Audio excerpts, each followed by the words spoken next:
Welcome to the Learning Pines YouTube. We hope this video helps. You start by protecting data. Back up to iCloud or a computer. Once done, update iOS to the latest version because many Truedepth issues are software-related. Next, remove the case and any screen protector and use a soft microfiber cloth to inspect and gently clean the Truedepth area.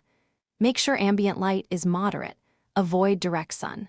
If the camera still misbehaves after cleaning and updating, proceed with the next diagnostic steps to isolate hardware versus software causes.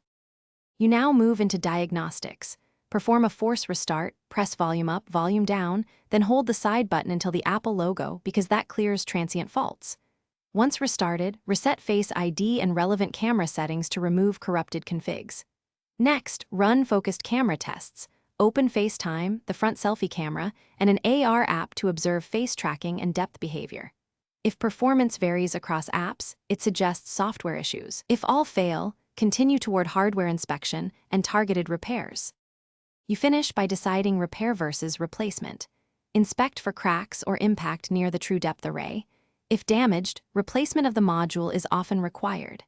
If you're comfortable, follow a reputable teardown guide and static safe procedures, but make sure to use genuine parts or an authorized repair shop. As a last software resort, try a DFU restore to rule out firmware corruption.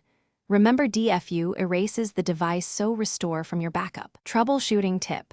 If problems persist after replacement, request.